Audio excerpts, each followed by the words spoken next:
dalam lindungan Allah. Orang yang duduk dalam lindungan yang maha tinggi dan bermalam dalam naungan yang maha kuasa akan berkata kepada Tuhan, tempat perlindunganku dan kubu pertahananku, Allahku yang kupercayai. Sungguh, dialah yang akan melepaskan engkau dari jerat penangkap burung, dari penyakit sampar yang busuk. Dengan kepaknya ia akan melindungi engkau, di bawah sayapnya engkau akan berlindung. Kesetiaannya ialah perisai dan pagar tembok. Engkau tak usah takut terhadap kedahsyatan malam, terhadap panah yang terbang di waktu siang, terhadap penyakit sampar yang berjalan dalam gelap, terhadap penyakit penular yang mengamuk di waktu petang. Walau 1.000 orang rebah di sisimu dan 10.000 di sebelah kananmu, tetapi itu tidak akan menimpamu. Engkau hanya menontonnya dengan matamu sendiri dan melihat pembalasan terhadap orang-orang fasik. Sebab Tuhan ialah tempat perlindunganmu, yang maha tinggi telah kau buat tempat perteduhanmu. Malapetaka tidak akan menimpa kamu, dan tulah tidak akan mendekat kepada kemahmu. Sebab malaikat-malaikatnya akan diperintahkannya kepadamu untuk menjaga engkau di segala jalanmu. Mereka akan menatang engkau di atas tangannya, supaya kakimu jangan terantuk pada batu. Singa dan ular tedung akan kau langkahi, engkau akan menginjak anak singa dan ular naga. Sungguh, hatinya melekat kepadaku, maka aku akan meluputkannya. Aku akan membentenginya sebab ia mengenal namaku. Bila ia berseru kepadaku, aku akan menjawab. Aku akan menyertai dia dalam kesesakan. Aku akan meluputkannya dan memuliakannya. Dengan panjang umur akan kukenyangkan dia, dan akan kuperlihatkan kepadanya keselamatan daripadaku. Duduk Bapak Ibu Saudara, kita akan menyaksikan Voice of Pentecost. Shalom saudara, siapa di antara kita yang tidak mau menang? Saya percaya semua orang ingin menang. Menang berarti berhasil, sukses, dan mendatangkan kebahagiaan.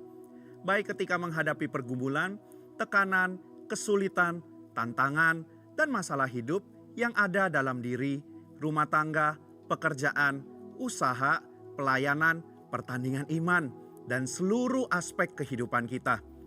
Namun pertanyaannya, bagaimana kita meraih kemenangan tersebut? Cara apa yang kita gunakan untuk meraih kemenangan dan keberhasilan tersebut? Nah, dalam VOP kali ini kita akan membahas tentang meraih kemenangan dengan cara Tuhan. Kita akan melihat bagaimana menang dengan cara Tuhan berbeda dengan menang dengan cara dunia.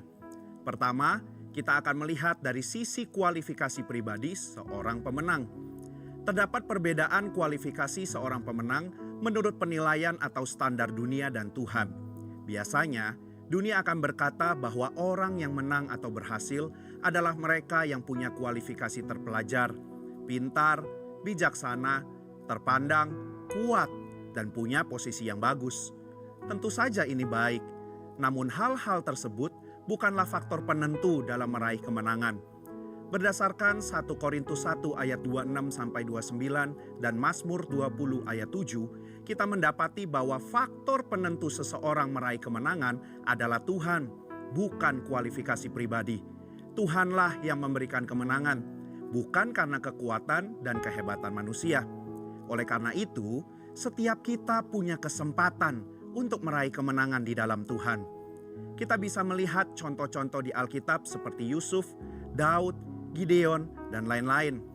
Menurut pandangan dunia, mereka tidak memiliki kualifikasi untuk meraih kemenangan dalam hidup. Namun berbeda dengan pandangan Tuhan. Justru Tuhan memilih dan menjadikan mereka sebagai pemenangnya. Maka dari itu, kita tidak perlu minder, takut, ataupun khawatir dengan latar belakang dan kondisi kita. Mendekatlah dan terus berharap hanya kepada Tuhan, sambil terus berusaha dan mengimprove diri, sehingga kita menjadi pribadi yang berkualitas dan dapat dipercaya. Sebaliknya, jangan sombong dan merasa hebat atas setiap pencapaian kita. Tuhanlah yang memilih dan meneguhkan kita.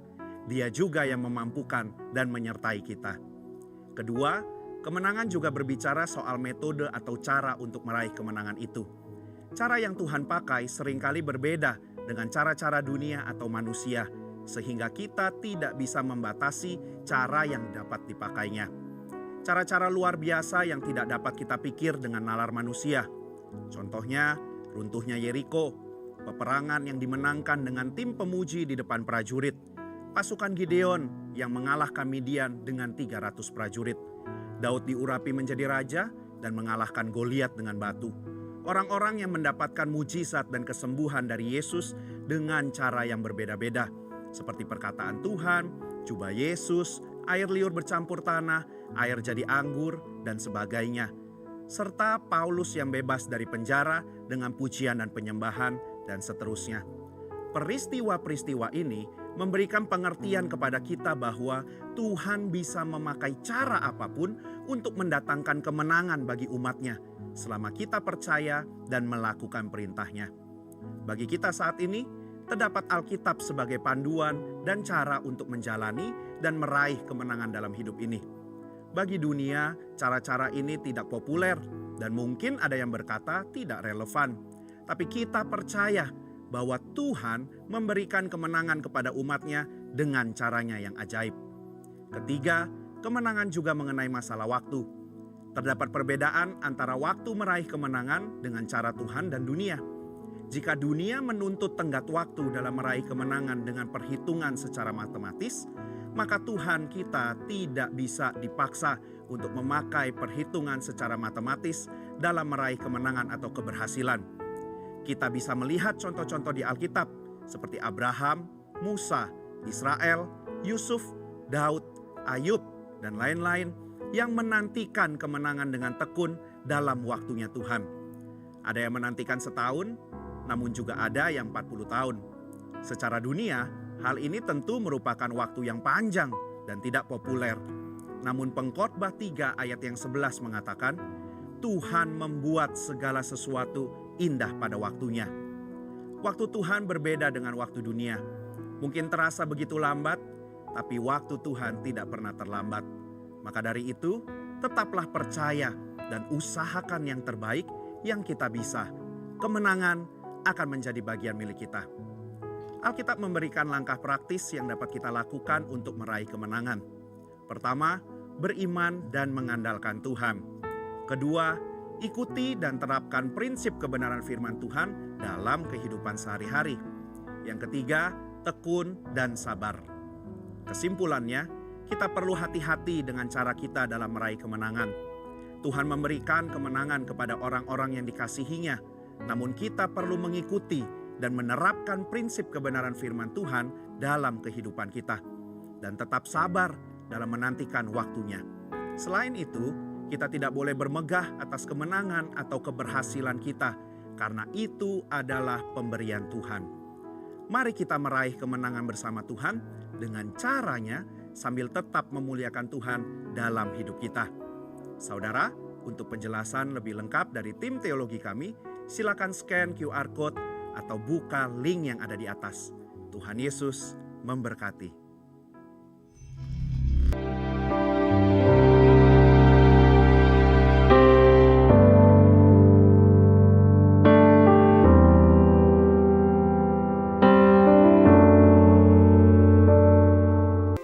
Mari sama-sama kita siapkan hati kita lebih lagi. Kita mau memuji dan menyembah Tuhan.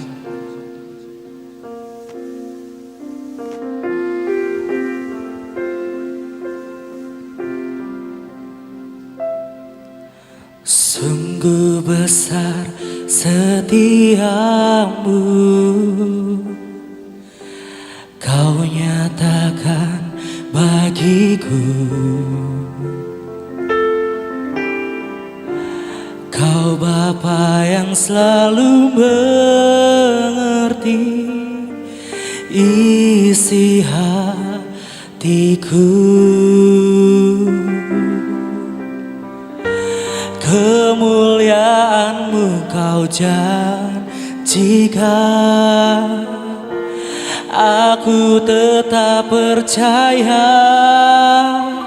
Ku percaya janji-Mu ajaib terukir dalam kehidupanku.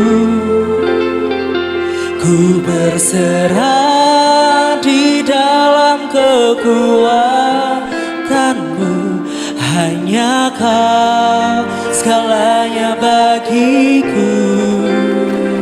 Ku percaya janji-Mu ajaib terukir dalam kehidupan. kehidupanku. Ku berserah di dalam kekuatanmu. Ku percaya. Yang di rumah-rumah boleh kasih tepuk tangan yang terbaik buat Tuhan Allah kita. Sungguh besar setiamu, Kau nyatakan bagiku. Kau Bapa yang selalu mengerti isi hatiku. Kemuliaan-Mu Kau janjikan, aku tetap percaya.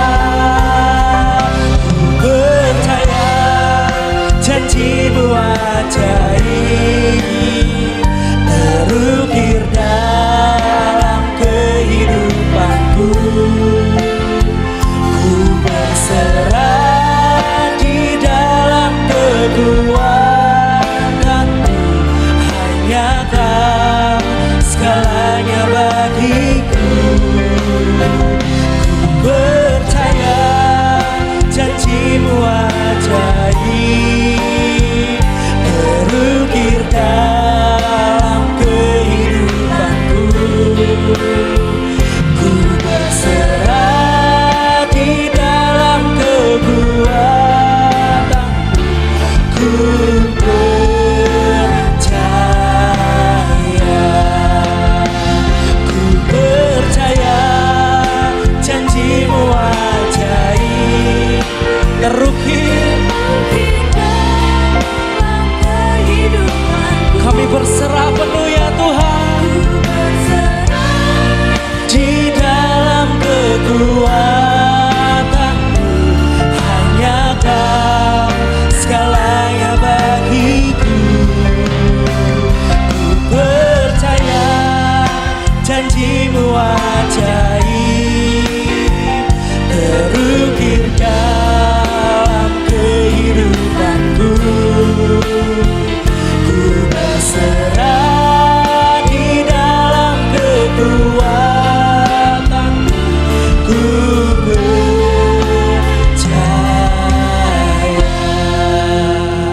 Ku percaya janji-Mu ajaib terukir dalam kehidupanku.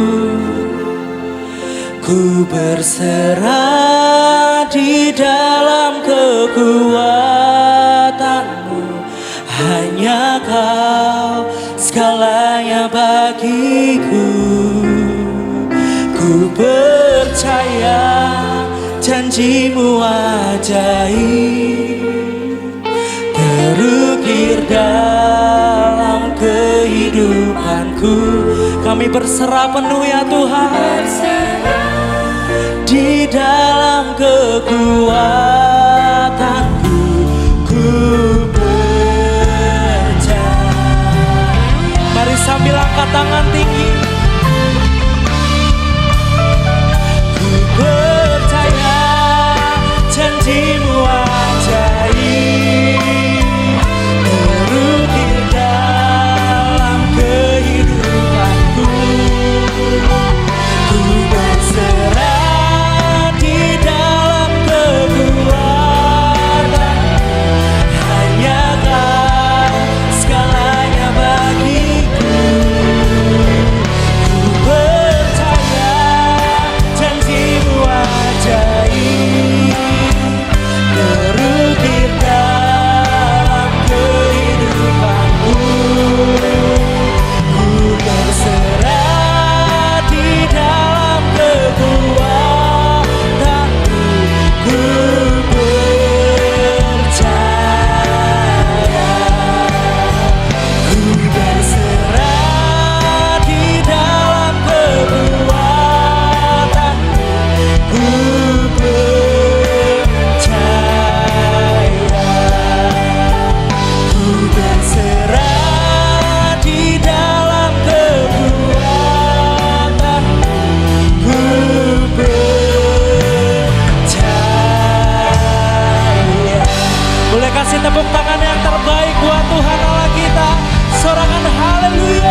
Shalom Bapak Ibu Saudara sekalian yang terkasih di dalam Tuhan Yesus Kristus.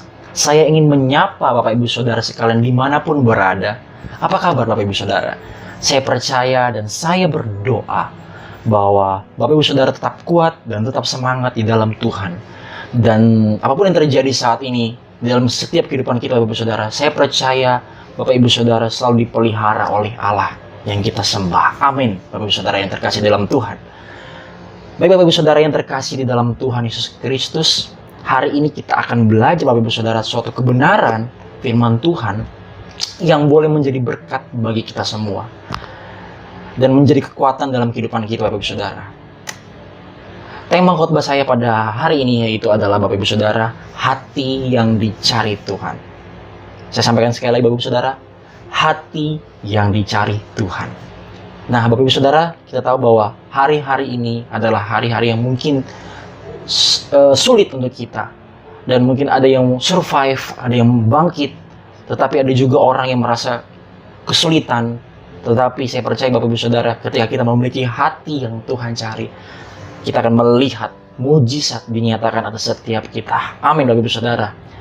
Bapak Ibu Saudara yang dikasihi oleh Tuhan, mari kita buka Alkitab kita di dalam kitab Lukas pasal yang ke-17. Kitab Lukas pasal yang ke-17 ayat 11 sampai ke 19. Saya akan membacakan firman Tuhan ini untuk Bapak Ibu Saudara sekalian. Bapak Ibu Saudara boleh buka di gadget Bapak Ibu Saudara, di Alkitab Bapak Ibu Saudara boleh dibuka. Saya akan bacakan untuk Bapak Ibu Saudara sekalian. Dengan perikop yaitu adalah ke-10 orang kusta. Dalam perjalanannya ke Yerusalem, Yesus menyusur perbatasan Samaria dan Galilea. Ketika ia memasuki suatu desa, datanglah 10 orang kusta menemui dia. Mereka tinggal berdiri agak jauh dan berteriak, "Yesus, Guru, kasihanilah kami." Lalu ia memandang mereka dan berkata, "Pergilah, perlihatkanlah dirimu kepada imam-imam." Dan sementara mereka di tengah jalan, mereka menjadi tahir.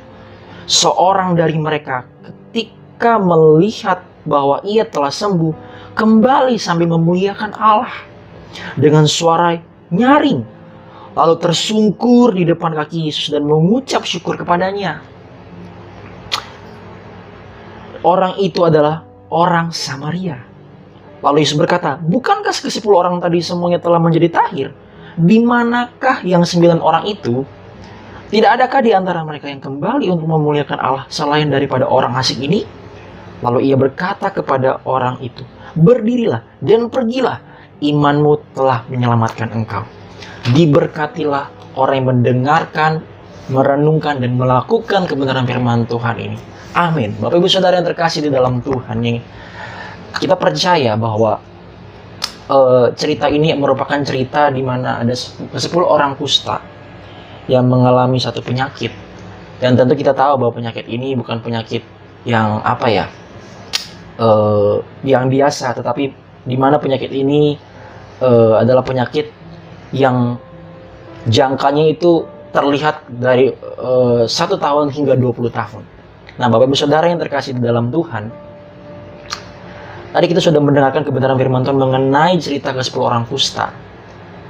Dan kita tahu Bapak Ibu Saudara bahwa ketika Yesus dalam perjalanan menuju ke Yerusalem, Yesus menyusur perbatasan Samaria dan Galilea. Dan di dalam penyusuran yang Yesus lakukan, ternyata terdapat 10 orang kusta yang datang menemui dia Bapak Ibu Saudara. Lalu ketika mereka bertemu dengan Yesus, mereka berkata kepada Yesus, "Yesus, kasihanilah kami." Dan saat itu juga Yesus memandang mereka dan berkata, "Pergilah, perlihatkanlah dirimu kepada imam-imam." Dan sementara mereka di tengah jalan, mereka menjadi tahir. Bapak Ibu Saudara yang terkasih di dalam Tuhan, kita tahu bahwa orang yang sudah ditentukan menderita kusta, lalu dinyatakan najis, harus dibuang dari tengah masyarakat atau orang-orang sehat Bapak Ibu Saudara. Ketika kita mengalami suatu masalah, dan yang tentunya sangat rumit Bapak Ibu Saudara, akan ada orang-orang yang mulai meninggalkan kita dan mulai menjauhi kita Bapak Ibu Saudara. Mengapa saya katakan demikian? Karena kita tahu bahwa ada orang-orang yang diizinkan untuk mendekat ke dalam kehidupan kita. lewat masalah untuk menguji hidup kita, Bapak Ibu Saudara. Apakah kita bergantung kepada Allah atau kepada manusia? Yang pada akhirnya akan mengecewakan kita dan meninggalkan kita, Bapak Ibu Saudara. Makanya saya katakan begini, Bapak Ibu Saudara. Akan tetapi ada orang-orang juga yang Tuhan kirimkan tetap stay di dalam problema kehidupan kita yang kita alami. Untuk apa, Bapak Ibu Saudara? Untuk menguatkan serta mendoakan kita agar kita sanggup dan tetap percaya bahwa Tuhan sanggup melakukan yang tidak mungkin menjadi mungkin. Yang mustahil menjadi tidak ada yang mustahil bagi Allah. Tidak ada yang mustahil bagi dia, Bapak Ibu Saudara. Amin, Bapak Ibu Saudara. Kita harus percaya itu. Karena Tuhan yang kita sembah adalah Tuhan yang ajaib, Allah yang dahsyat. Oleh sebab itu, Bapak Ibu Saudara, saya ingin katakan kepada kita semua bahwa masalah bukanlah suatu momok yang menakutkan, Bapak Ibu Saudara. Tetapi masalah adalah sesuatu yang dapat membentuk seluruh aspek kehidupan kita dari nothing menjadi something, Bapak Ibu Saudara. Ini perlu kita ingat, Bapak Ibu Saudara. Tuhan tidak akan pernah tinggal diam atas masalah yang kita hadapi. Dia tidak akan pernah meninggalkan kita. Dan dia tidak akan pernah membiarkan kehidupan kita sendirian. Karena Allah yang kita sembah adalah Allah yang hidup. Bapak Ibu Saudara yang terkasih dalam Tuhan, saya mencoba mencari informasi mengenai penyakit kusta ini, Bapak Ibu Saudara. Dan ada beberapa hal yang coba saya sampaikan kepada Bapak Ibu mengenai hal ini. Yaitu yang pertama, Bapak Ibu Saudara, yang saya dapatkan mengenai kusta. Kusta yang juga dikenal dengan nama lepra atau penyakit Hansen adalah penyakit yang menyerang kulit dan sistem saraf perifer, selaput lendir pada saluran pernapasan atas serta mata. Itu yang pertama, Bapak Ibu Saudara. Yang kedua, kusta bisa menyebabkan luka pada kulit, kerusakan saraf, melemahnya otot, dan mati rasa, Bapak Ibu Saudara. Wow, ini ya beberapa fakta mengenai kusta. Dan yang terakhir, yang ketiga adalah bakteri ini memerlukan waktu 6 bulan hingga 40 tahun untuk berkembang, Bapak Ibu Saudara, di dalam tubuh kita. Tanda dan gejala kusta bisa saja muncul 1 hingga 20 tahun setelah bakteri menginfeksi tubuh penderita. Tadi saya sampaikan, Bapak Ibu Saudara, bahwa kusta ini akan terlihat ketika dan muncul dari tahun pertama sampai hingga 20 tahun. Nah, inilah yang harus kita ketahui, Bapak Ibu Saudara, tentang fakta mengenai kusta. Tetapi yang saya dapat simpulkan, Bapak Ibu Saudara, mengenai kusta di sini adalah secara sederhana, penyakit yang tidak terasa tetapi kelihatan. Justru ketika sudah kelihatan, bahwa justru tanda bahwa penyakit itu sudah parah, Bapak Ibu Saudara. Saya sampaikan sekali lagi, Bapak Ibu Saudara, ya. Saya sampaikan sekali lagi.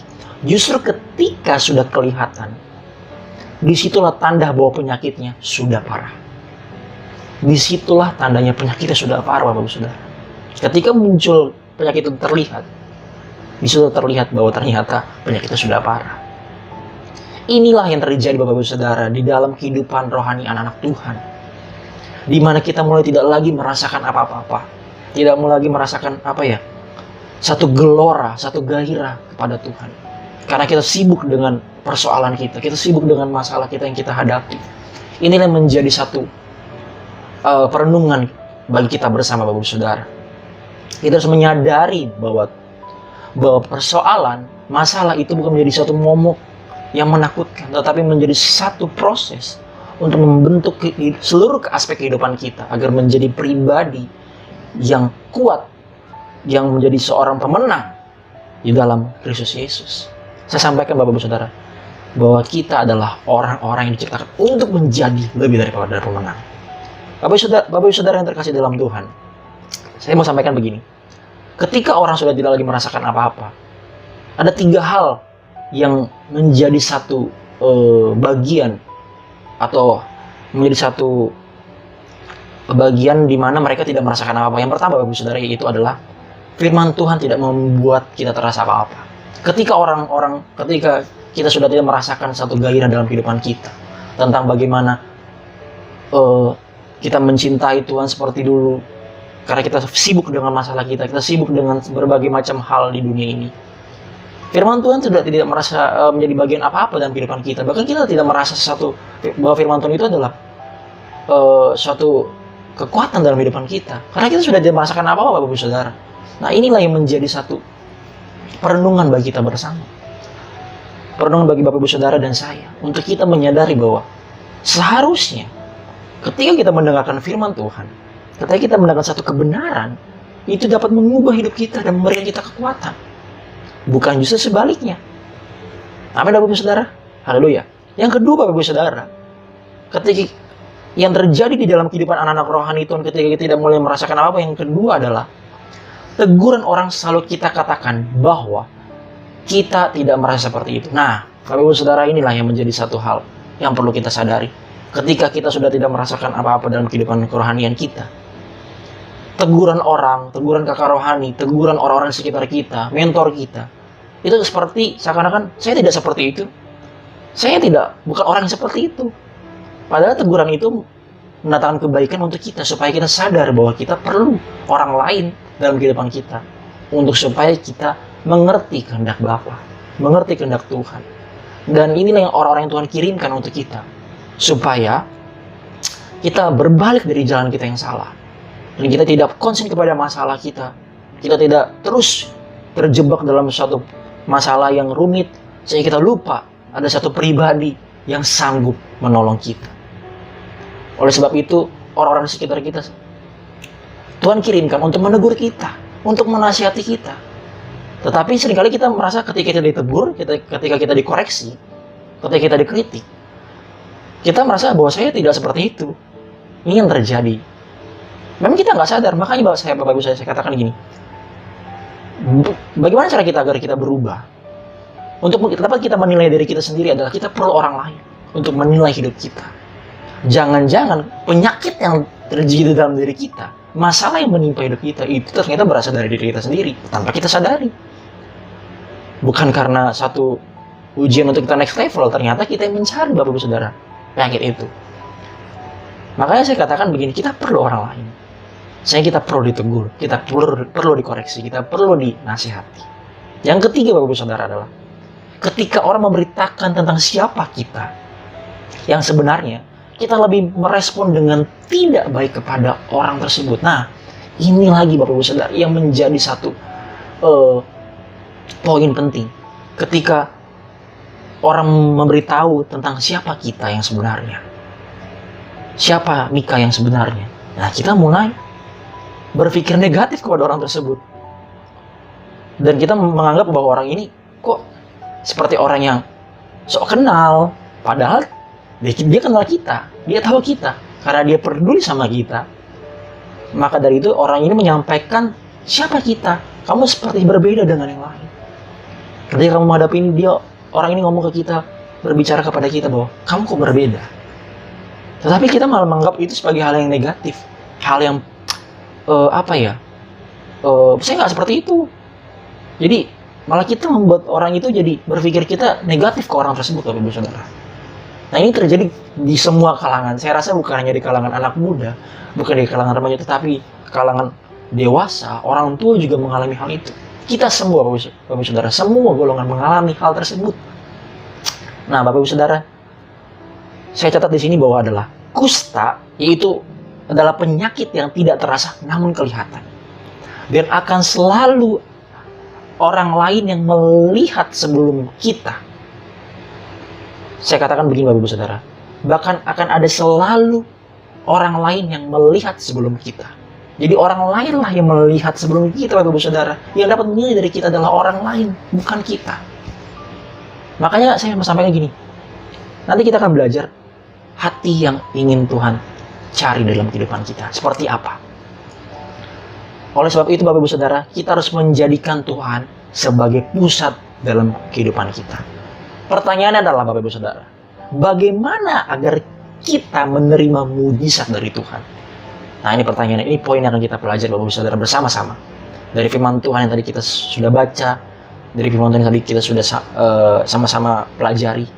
Bagaimana agar kita menerima mujizat dari Tuhan? Yang pertama Bapak Ibu Saudara, 3 hal yang akan saya bagikan untuk Bapak Ibu Saudara sekalian.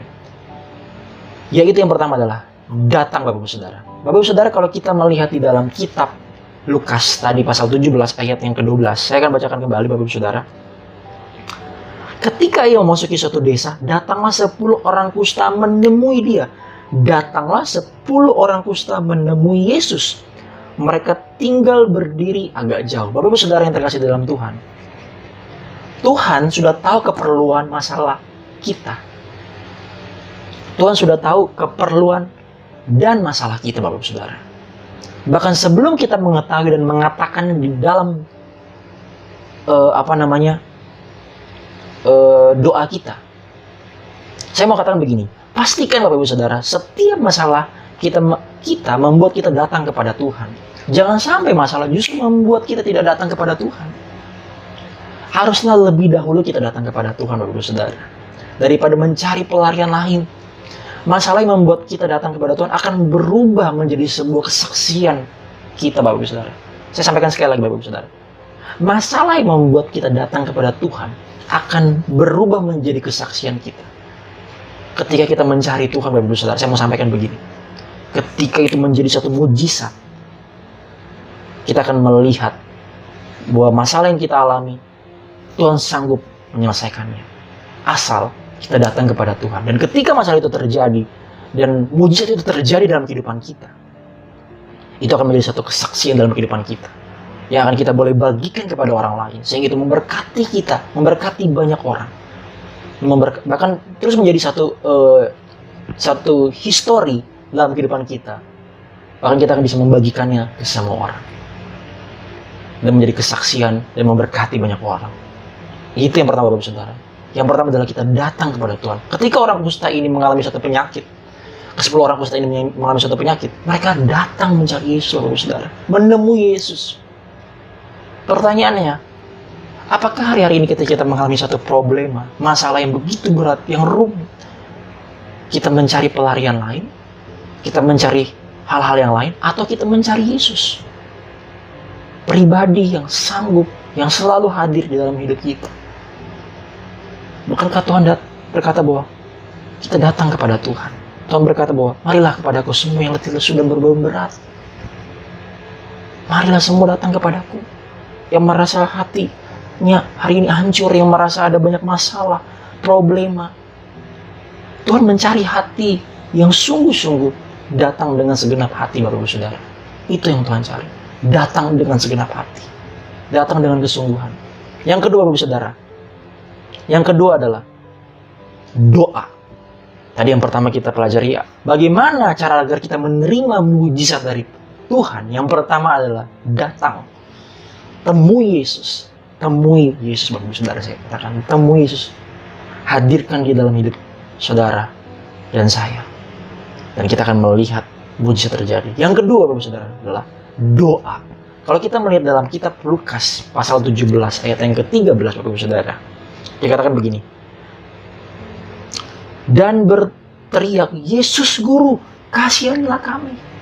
Bapak Ibu Saudara, di sini kita melihat bahwa ketika mereka menyampaikan kalimat itu, saya percaya itu mereka menyampaikan dengan doa mereka, Bapak Ibu Saudara, dengan iman mereka.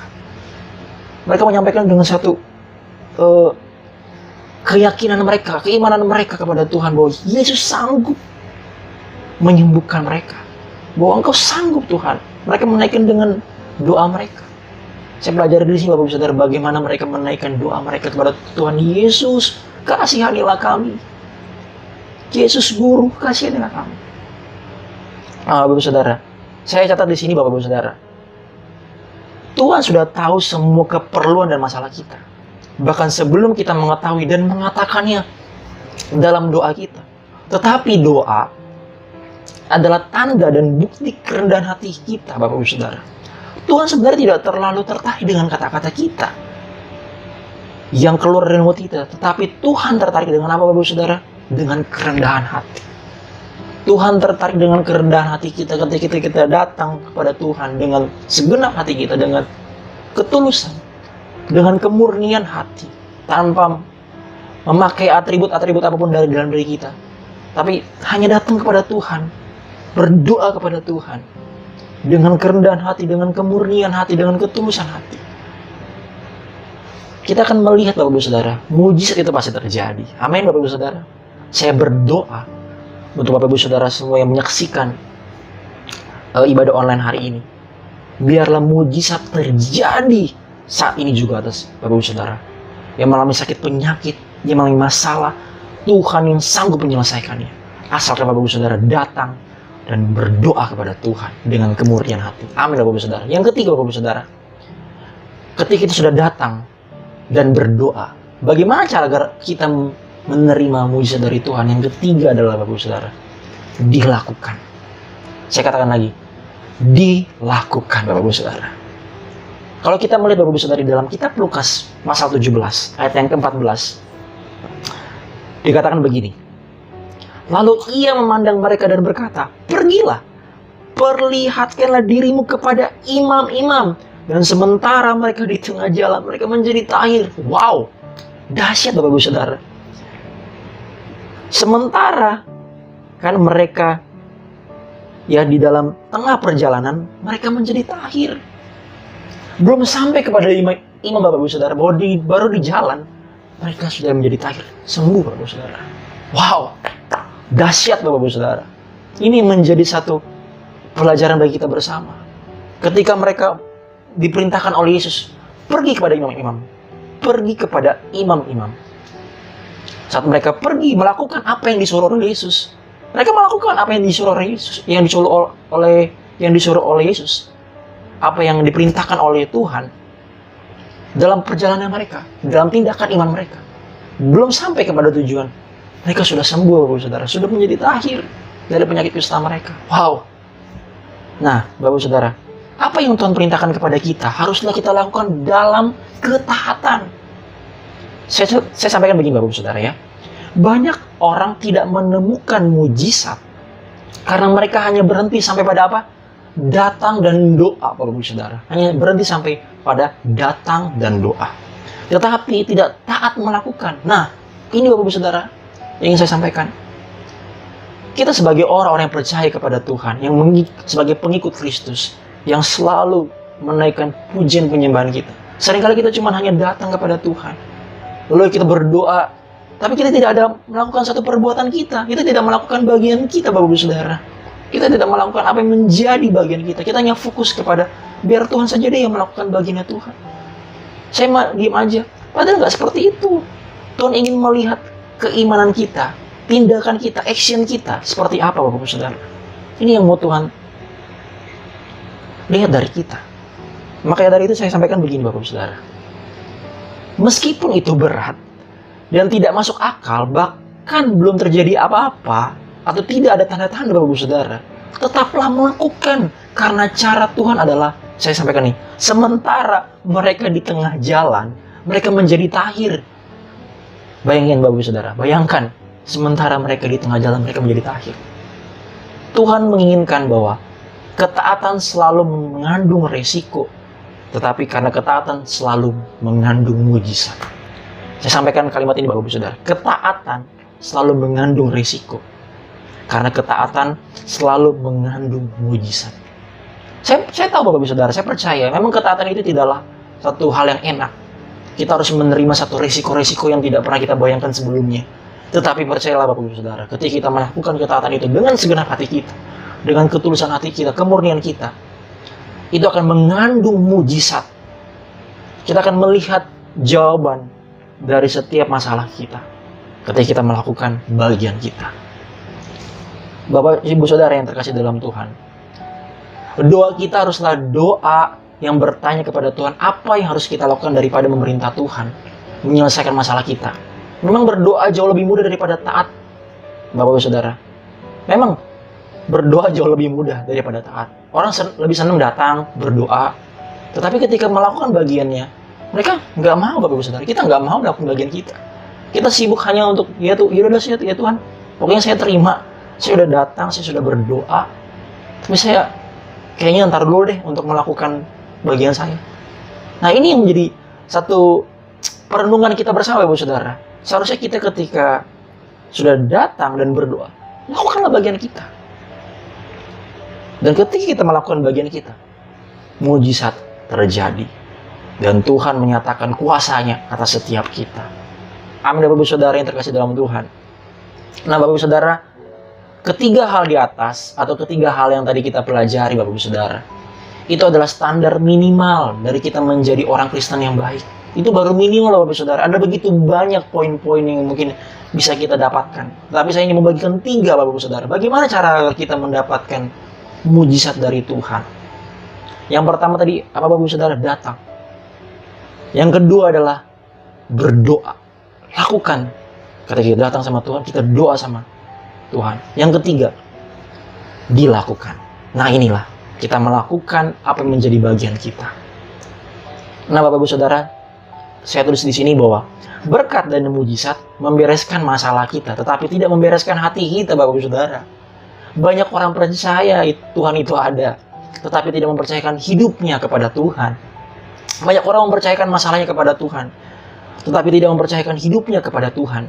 Ketika seseorang menyerahkan masalahnya kepada Tuhan, biasanya Tuhan jawab dengan mujizat. Tetapi ketika seseorang menyerahkan hidupnya kepada Tuhan, biasanya Tuhan jawab dengan masalah Bapak Ibu Saudara. Yang semangat sama-sama katakan amin. Amin, haleluya. Karena masalah lebih membereskan hati seseorang daripada mujizat. Nah Bapak Ibu Saudara, yang saya sampaikan gini. Ketika kita mengalami satu masalah, seharusnya itu menjadi satu perenungan kita secara pribadi untuk membereskan hati kita daripada kita menerima mujizat. Karena itu adalah perkara yang sangat mudah untuk Tuhan melakukannya atas kita.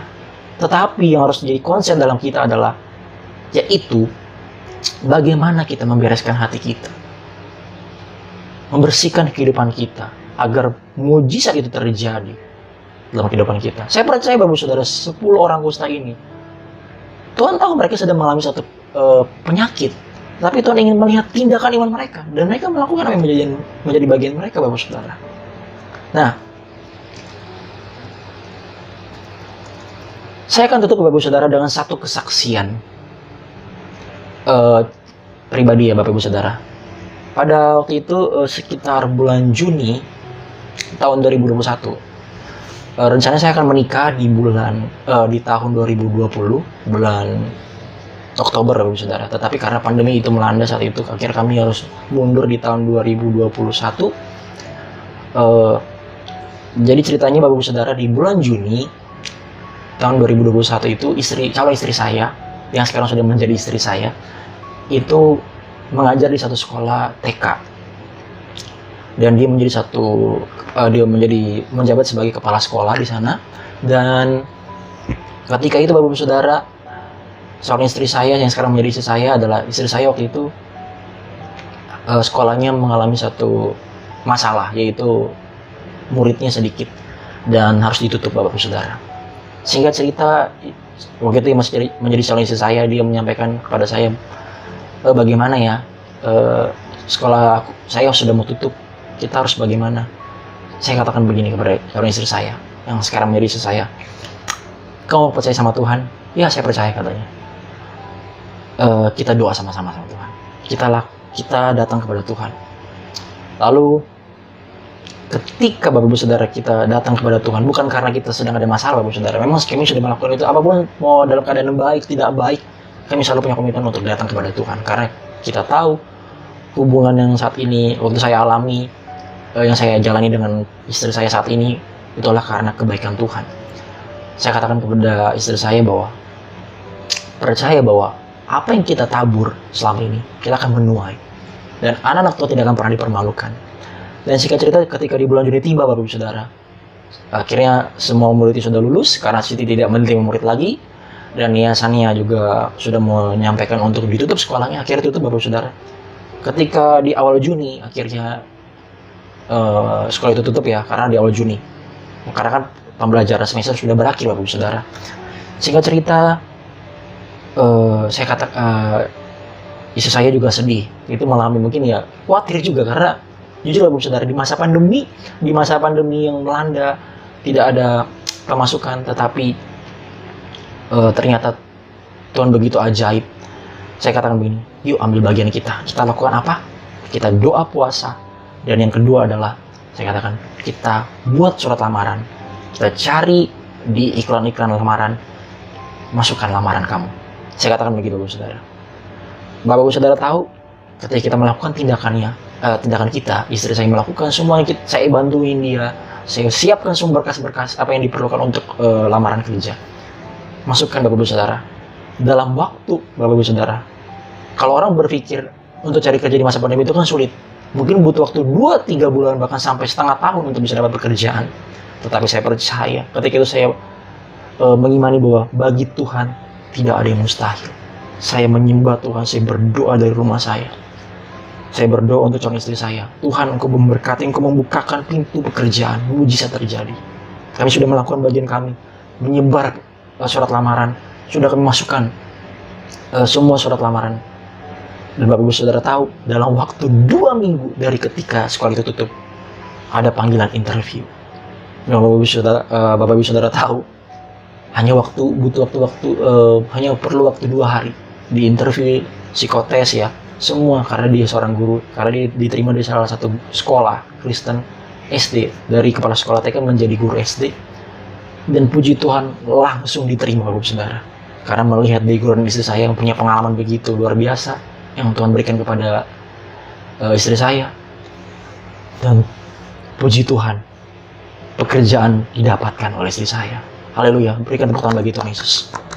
Segala kemuliaan hanya bagi Tuhan. Bapak Ibu Saudara, ketika kita melakukan bagian kita, yang saya mau sampaikan begini. Mungkin ini hanya segelintir kecil dari mujizat yang sudah banyak Tuhan lakukan dalam kehidupan saya dan istri saya. Tetapi ini saya membagikan Bapak Ibu Saudara. Ketika keadaan sulit di sekitar kita, seakan-akan tidak ada jawaban, tidak ada tanda. Tapi kita percaya, kita datang dan berdoa. Dan melakukan apa yang menjadi bagian kita. Ketika saya melakukan apa yang menjadi bagian saya dan istri saya melakukan menjadi bagian istri saya, itu menyebarkan surat lamaran. Tuhan melakukan bagiannya. Dan Tuhan melihat dari tempatnya yang maha tinggi bahwa ada anak yang sungguh-sungguh mencari wajah Tuhan dan melakukan apa yang menjadi bagiannya. Tuhan nyatakan mujizat Bapak Ibu Saudara. Saya berdoa dan saya percaya ketika Bapak Ibu Saudara datang berdoa dan melakukan apa yang menjadi bagian Bapak Ibu Saudara saat ini, Bapak Ibu Saudara akan menerima kuasa mujizat yang daripada Allah. Amin Bapak Ibu Saudara.